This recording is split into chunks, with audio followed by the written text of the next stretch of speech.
Dan baiklah pemirsa, saat ini kita sudah terhubung dengan Kepala Stasiun Meteorologi SMB 2 Palembang, Bapak Siswanto, untuk menanyakan lebih lanjut terkait potensi hujan di Sumatera Selatan serta faktor lain yang memicu potensi banjir.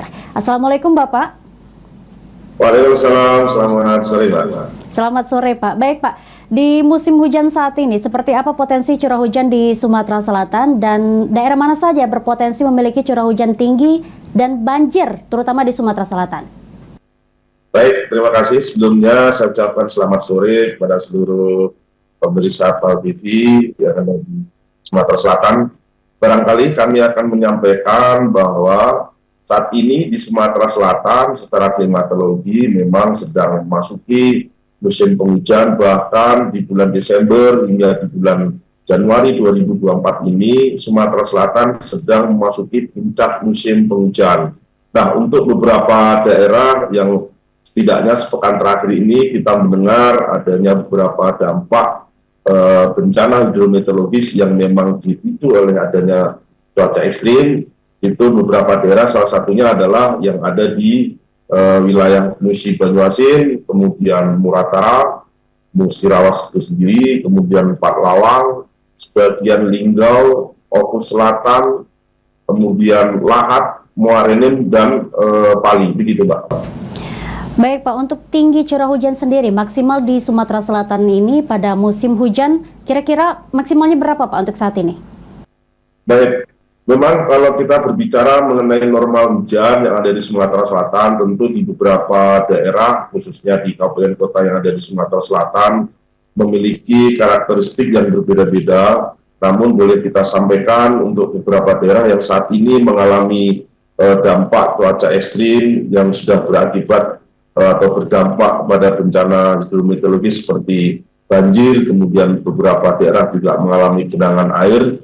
Itu saat ini secara normal hujannya, rata-rata hujan dalam satu bulan secara kumulatif ini berkisar antara 300 mm sampai dengan 400 mm selama sebulan, begitu Mbak. Baik, kita membahas mengenai faktor penyebab tingginya curah hujan Pak di Sumatera Selatan. Apakah ada anomali cuaca Pak?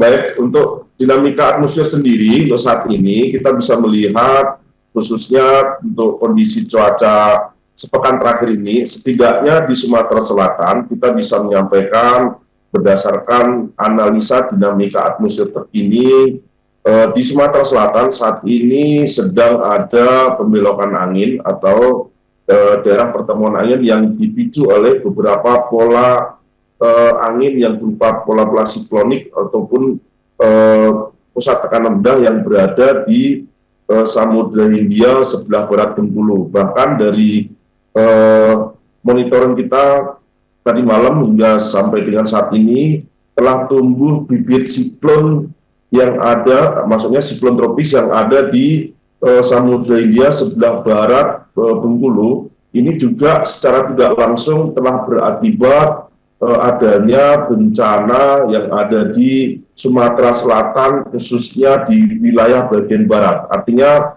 bencana ini lebih dipicu oleh adanya cuaca ekstrim yang berupa hujan dengan intensitas sedang hingga lebat.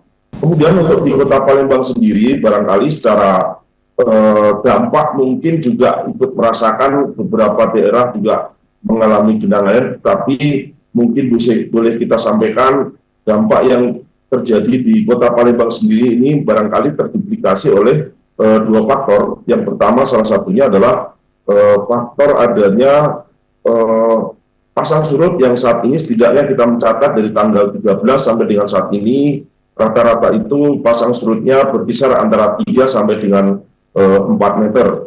Kemudian faktor yang kedua barangkali juga dipicu oleh adanya aliran sungai yang saat ini kalau kita bisa melihat daerah aliran sungai Musi, nyatanya kita bisa melihat ini menjadi aliran yang anak sungainya berasal dari daerah Musirawas, kemudian Musirawas Utara juga mengalirnya ke arah sungai Induk Musi, termasuk sungai Lematang yang ada di Pali, termasuk sungai Ogan yang mengalir dari arah Oku maupun Oku Selatan. Demikian Mbak.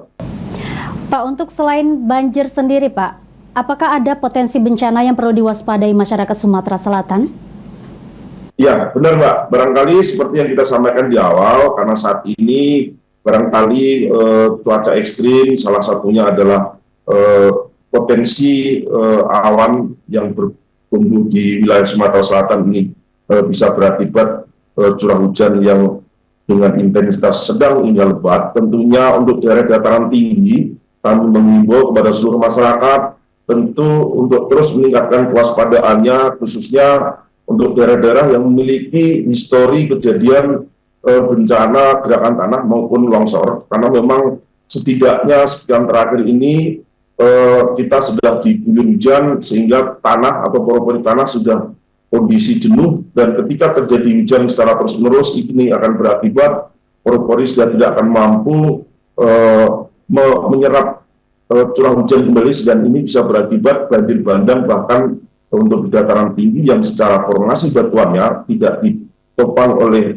batuan yang kompak atau tidak yang labil, ini akan berakibat bencana longsor, begitu Mbak. Baik Pak, untuk curah hujan yang intensitas tinggi seperti ini diperkirakan berakhirnya kapan Pak?